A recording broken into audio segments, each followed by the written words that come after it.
നമസ്കാരം. ദിലീപ് വീണ്ടും അകത്താകുന്നു. വിധി പറഞ്ഞത് തെറ്റിപ്പോയോ? ഈ ചോദ്യങ്ങൾ പൊതുസമൂഹം ചോദിക്കുന്നുണ്ട്. ദിലീപ് വീണ്ടും അകത്താകുമോ എന്ന് ചോദിച്ചാൽ ചിലപ്പോൾ ഈ വിധി പറഞ്ഞതുമായിട്ട് ബന്ധപ്പെട്ടായിരിക്കണമെന്നില്ല. ഈ അന്വേഷണ ഉദ്യോഗസ്ഥരെ ആക്രമിച്ച കേസുമായിട്ട് ബന്ധപ്പെട്ടിട്ട് ഒന്നാം പ്രതിയാണ് ദിലീപ്. അപ്പോൾ അതിന്റെ കുറ്റപത്രം സമർപ്പിക്കാൻ പോകുന്നു. അതിൽ ഒന്നാം പ്രതിയായിട്ടുള്ള ദിലീപ് വീണ്ടും ആകാനുള്ള സാധ്യതകൾ വളരെ കൂടുതലാണ് എന്ന് തന്നെ പറയട്ടെ ആകായത്തിൽ.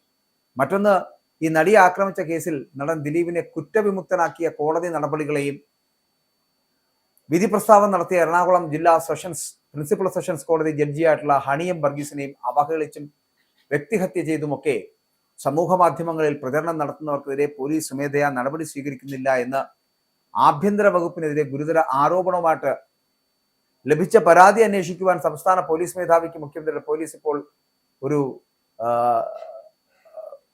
നടപടിയിലേക്ക് എത്തണമെന്ന് ആവശ്യപ്പെട്ടിരിക്കുകയാണ്. മാത്രമല്ല, ഈ പറയുന്ന പരാതി അന്വേഷിക്കുവാൻ വേണ്ടി അത് കൈമാറിയിട്ടുണ്ട്. ആ അന്വേഷണം എത്രയും പെട്ടെന്ന് നടത്തിയെടുക്കുക എന്നുള്ളതാണ് ഇപ്പോൾ പറഞ്ഞു വെച്ചിരിക്കുന്നത്. അപ്പോൾ ഹൈക്കോടതി അഭിഭാഷകനായിട്ടുള്ള അഡ്വക്കേറ്റ് കുളത്തൂർ ജയ്സിംഗ് ആണ് ഇത് സംബന്ധിച്ച ഒരു പരാതി മുഖ്യമന്ത്രിക്ക് നൽകിയത്. കോടതിയിൽ നിന്ന് നീതി ലഭിച്ചില്ലെന്ന് തോന്നലുണ്ടാകുന്നവർക്ക് മേൽക്കോടതികളിൽ അപ്പീൽ ഫയൽ ചെയ്യുന്നതിന് യാതൊരു നിയമ തടസ്സവും ഇല്ലാത്തതാണ്. എന്നാൽ കോടതി നടപടികളെയും ഒപ്പം തന്നെ ആ വിധി പുറപ്പെടുവിച്ച ജഡ്ജിമാരെയും ഒക്കെ അവഹേളിച്ചും വ്യക്തിഹത്യ ചെയ്തും പൊതുജന മധ്യത്തിൽ വിചാരണ നടത്തുന്ന തരത്തിലേക്കുള്ള പ്രചാരണം നടത്തുന്നത് കുറ്റകരമായിട്ടുള്ള പ്രവൃത്തിയാണ്. ഇത് വ്യക്തി അഭിപ്രായ സ്വാതന്ത്ര്യമായി നിയമപരമായി കാണുവാൻ കഴിയുന്നതല്ല. കൃത്യമായ തെളിവുകളുടെ അടിസ്ഥാനത്തിൽ നടപടിക്രമം പൂർത്തിയാക്കുന്ന ഉത്തരവാദിത്തമാണ് വിചാരണ കോടതിക്കുള്ളത്. അത്തരം നടപടികൾ പൂർത്തിയാക്കിയതിന്റെ പേരിൽ ദിലീപിനെ കുറ്റവിമുക്തനാക്കിയ വനിതാ ജഡ്ജിയെ സമൂഹ മാധ്യമങ്ങളിൽ അവഹേളിച്ച് വ്യക്തിഹത്യ ചെയ്യുന്നത് ആസൂത്രിതമായി വർദ്ധിച്ചു വരുന്ന പോലീസിന് വ്യക്തമായിട്ട് ഇത് ആസൂത്രിതമായി നടത്തി വരുന്നതാണ് എന്നുള്ള കാര്യത്തിൽ യാതൊരു സംശയവും. ഇത് പോലീസിന് വളരെ വ്യക്തമായിട്ട് അറിയാൻ കഴിയുന്ന ഒരു കാര്യം കൂടിയാണ്. അപ്പോൾ രാഹുൽ മാങ്കൂട്ടത്തിനെതിരെ മൊഴി നൽകിയ അതിജീവിതയ്ക്കെതിരായ സമൂഹ മാധ്യമങ്ങൾ പോസ്റ്റ് ഇടുന്നവർക്കെതിരെ കേസെടുക്കുമെന്ന് പോലീസ് ആസ്ഥാനത്തിലെ ക്രമസമാധാന ചുമതലയുള്ള ADGP കഴിഞ്ഞ ദിവസം പ്രഖ്യാപനം നടത്തിയത്. അപ്പോൾ ഇതിനേക്കാൾ പ്രാധാന്യത്തോടെ കാണേണ്ട വീഴ്ചകളാണ് പോലീസിന്റെ ഭാഗത്ത് നിന്ന് ഇപ്പോൾ ഉണ്ടാകുന്നത്. അപ്പോൾ കൃത്യനിർവഹണം പൂർത്തിയാക്കിയതിന്റെ പേരിൽ സ്വകാര്യ താല്പര്യത്തിന്റെ മറവിൽ വിധിന്യായം പുറപ്പെടുവിച്ച കോടതികളിലെ ജഡ്ജിമാരെ പൊതുസമൂഹത്തെ അധിക്ഷേപിക്കുന്നതും വ്യക്തിഹത്യ നടത്തുന്നതും കണ്ടില്ലെന്ന് നടിക്കുന്നത് നിയമ സംവിധാനങ്ങളോടുള്ള വെല്ലുവിളിയാണ് എന്ന് പറയാതിരിക്കാൻ കഴിയില്ല. നടിയെ ആക്രമിച്ച കുറ്റകൃത്യത്തിൽ പങ്കെടുത്ത 6 പേരെയും കോടതി ശിക്ഷിച്ചിരുന്നു. നീതിപൂർവമുള്ള ഇത്തരം നടപടിയെ ചിലർക്ക് അംഗീകരിക്കുവാനും ഉൾക്കൊള്ളുവാനും കഴിയുന്നില്ല. നടിയെ ആക്രമിച്ചവരെ ശിക്ഷിച്ച നടപടിയിൽ ചിലർ അസ്വസ്ഥരുമാണ്. ഇവരാണ് ഈ പറയുന്ന ജഡ്ജിയെ സമൂഹ മാധ്യമങ്ങളിൽ ഇങ്ങനെ വലിച്ചു കയറി ഒട്ടിക്കുന്നത് അല്ലെങ്കിൽ അവഹേളിക്കാൻ മത്സരിക്കുന്നത് എന്ന് പറയേണ്ടിയിരിക്കുന്നു. നടിയെ ആക്രമിക്കുവാൻ ദിലീപ് ഗുണ്ടകൾക്ക് കൊട്ടേഷൻ കൊടുത്തുവെന്ന ആരോപണം കോടതിയിൽ തെളിയിക്കപ്പെട്ടിട്ടില്ല എന്നുള്ളതാണ്. അപ്പോൾ വിചാരണ കോടതിക്ക് മുന്നിൽ എത്തിയ തെളിവുകളുടെ അടിസ്ഥാനത്തിൽ വിചാരണ നടത്തി വിധിന്യായം പുറപ്പെടുവിച്ചതിന്റെ പേരിൽ ഹണിയം വർഗീസിനെ അപമാനിച്ചും വ്യക്തിഹത്യ ചെയ്തും സമൂഹ മാധ്യമങ്ങളിൽ വിചാരണയും പ്രചാരണവും നടത്തുന്നത് സർക്കാർ തടയണമെന്നാണ് അഡ്വക്കേറ്റ് കുളത്തൂർ ജയ്സിംഗ് ആവശ്യപ്പെട്ടിരിക്കുന്നത്. നടി ആക്രമിക്കപ്പെട്ട കേസിൽ കോടതി കുറ്റക്കാരായി കണ്ട പ്രതികളുടെ ശിക്ഷയെ സംബന്ധിച്ച വിധി തദ്ദേശ സ്വയംഭരണ സ്ഥാപനങ്ങളിലെ 2ാം ഘട്ട വോട്ടെടുപ്പ് കഴിയുന്നതിന്റെ പിറ്റേ ദിവസം വരെ ഉണ്ടാകും. എറണാകുളം ജില്ലാ പ്രിൻസിപ്പൽ സെഷൻസ് ജഡ്ജിയായിട്ടുള്ള ഹണിയം വർഗീസിന് നിലവിൽ കനത്ത പോലീസ് സുരക്ഷ ഉണ്ടെങ്കിൽ കൂടിയും ഇവരെ അധിക്ഷേപിക്കുന്ന പ്രചാരണങ്ങൾക്കെതിരെ പോലീസ് ഇതുവരെ കേസ് രജിസ്റ്റർ ചെയ്തിട്ടില്ല.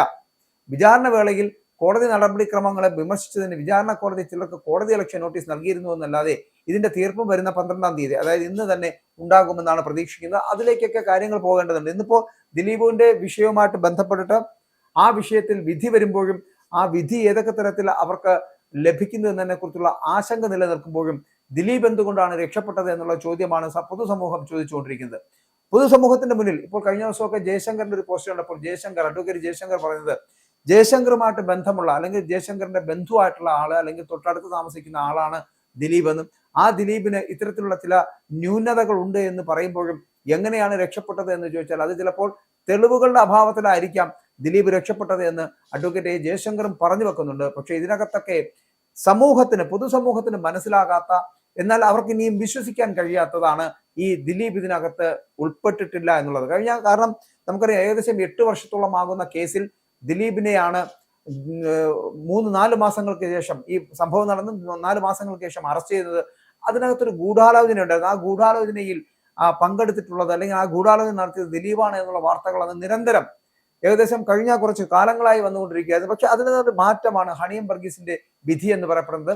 അതിനകത്ത് പ്രോസിക്യൂഷന് തെളിയിക്കാൻ കഴിഞ്ഞിട്ടുണ്ടെങ്കിൽ അത് കഴിഞ്ഞിട്ടില്ല എന്നുണ്ടെങ്കിൽ, അതായത് പ്രോസിക്യൂഷന് ഇദ്ദേഹം ഇതിനകത്ത് ഇടപെട്ടു അല്ലെങ്കിൽ ഇത്തരത്തിലുള്ള ഗൂഢാലോചന നടത്തി എന്നുള്ളത് തെളിയിക്കാൻ കഴിഞ്ഞിട്ടില്ല എന്നുണ്ടെങ്കിൽ അതൊരിക്കലും ജില്ലാ പ്രിൻസിപ്പൽ സെഷൻസ് ജഡ്ജായിട്ടുള്ള ഹണിയം വർഗീസിന്റെ തെറ്റല്ല, പകരം അത് സർക്കാരിന്റെ വീഴ്ചയാണ്. ഇവർക്കത് കണ്ടെത്താൻ കഴിഞ്ഞില്ല.